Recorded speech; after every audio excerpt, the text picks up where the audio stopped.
ناظرین محترم و سامعین کرام، رمضان المبارک کی فضیلت قرآن مجید اور احادیث نبوی صلی اللہ علیہ وسلم کی روشنی میں بہت بلند مرتبہ رکھتی ہے۔ یہ مہینہ اللہ تعالیٰ کی خاص رحمت، مغفرت، برکت اور نیکیوں کا موسم ہے۔ نبی کریم صلی اللہ علیہ وسلم نے فرمایا کہ رمضان کے روزے اسلام کے ارکان میں سے ایک اہم رکن ہے، اور اس مہینے میں اعمال کی کثرت اور توبہ کی توفیق ملتی ہے۔ قرآن مجید میں رمضان کی فضیلت اللہ تعالیٰ نے سورۃ البقرہ میں فرمایا: شہر رمضان الذی انزل فیہ القرآن ھدی للناس وبینات من الھدی والفرقان فمن شہد منکم الشہر فلیصمہ ومن كان مريضا أو على سفر فعدة من أيام أخر يريد الله بكم اليسر ولا يريد بكم العسر ولتكملوا العدة ولتكبروا الله على ما هداكم ولعلكم تشكرون۔ سورۃ البقرہ آیت نمبر 185۔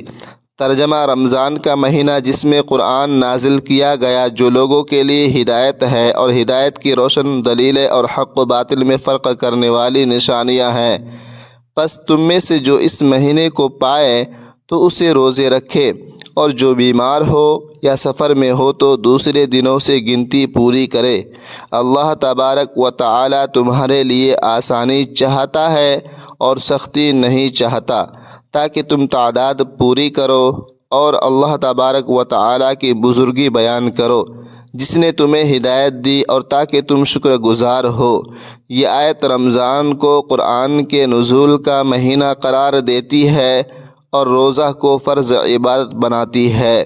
احادیث مبارکہ میں رمضان کی فضیلت: نبی کریم صلی اللہ علیہ وسلم نے رمضان کی متعدد فضیلتیں بیان فرمائیں۔ صحیح بخاری، مسلم اور دیگر کتب احادیث سے دروازوں کی کھلنا اور شیاطین کی زنجیر۔ حضرت ابو ہریرہ رضی اللہ تعالی عنہ سے روایت ہے کہ رسول اللہ صلی اللہ علیہ وسلم نے فرمایا: جب رمضان کا مہینہ شروع ہوتا ہے تو آسمان کے دروازے کھول دیے جاتے ہیں، جہنم کے دروازے بند کر دیے جاتے ہیں، اور شیاطین زنجیروں میں جکڑ دیے جاتے ہیں۔ صحیح بخاری شریف و مسلم شریف۔ اس مہینے سے رمضان میں گناہوں سے بچنے اور نیکی کی آسانی ہوتی ہے۔ ناظرین محترم و سامعین کرام، گزشتہ گناہوں کی مغفرت۔ جو شخص ایمان اور اجر کی امید سے رمضان المبارک کے روزے رکھے تو اس کے گزشتہ گناہ یعنی پچھلے گناہ معاف کر دیے جاتے ہیں، بخش دیے جاتے ہیں۔ صحیح بخاری شریف و مسلم شریف۔ ناظرین محترم و سامعین کرام، روزہ دار کی دو خوشیاں یعنی روزہ رکھنے والوں کو دو خوشیاں ملتی ہے۔ نمبر 1، روزہ دار کے لیے دو خوشیاں ہیں۔ ایک، جب وہ افطار کرے تو خوش ہو۔ دوسری، جب اپنے رب سے ملے تو خوش ہو۔ صحیح بخاری شریف۔ ناظرین محترم و سامعین کرام، روزہ ڈھال ہے یعنی گناہوں سے بچاؤ کا ذریعہ ہے، یعنی گناہوں سے بچنے کا ذریعہ ہے یہ روزہ۔ ناظرین محترم و سامعین کرام، یہ حدیث صحیح بخاری شریف میں ہے۔ قرآن مجید اور روزہ کی شفاعت یعنی شفاعت۔ روزہ اور قرآن قیامت کے دن بندے کی یعنی اس شخص کی شفاعت کریں گے۔ روزہ کہے گا: اے رب، میں نے اسے دن میں کھانے پینے سے روکا تھا، منع کر رکھا تھا۔ قرآن کہے گا: میں نے اسے رات میں سونے سے روکا تھا۔ یہ حدیث مسند احمد اور دیگر کتب میں ہے۔ رمضان میں سخاوت اور قرآن کی کثرت۔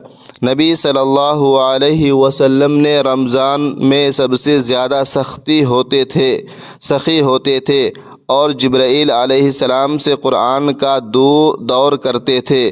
صحیح حدیث صحیح بخاری شریف میں ہے۔ تراویح اور قیام اللیل یعنی رات میں جاگنے کا۔ جو شخص رمضان میں ایمان اور اجر کی امید سے قیام کرتا ہے یعنی تراویح کرے تو اس کے گزشتہ یعنی پچھلے گناہ معاف ہو جاتے ہیں، بخش دیے جاتے ہیں۔ یہ حدیث صحیح بخاری شریف و مسلم شریف میں ہے۔ ناظرین محترم و سامعین کرام، رمضان تقوی حاصل کرنے کا بہترین مہینہ ہے۔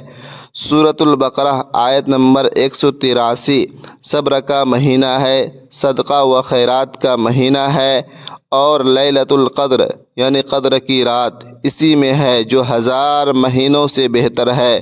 اللہ تبارک و تعالی ہمیں رمضان کی برکات سے فیض یاب فرمائے، مالا مال فرمائے، روزے قبول کرے، گناہ معاف فرمائے اور ہمیں تقوی عطا کرے، آمین۔ اور اس ویڈیو کو ثواب کی نیت سے اپنے دوستوں کے ساتھ ضرور شیئر کرتے رہے، آمین۔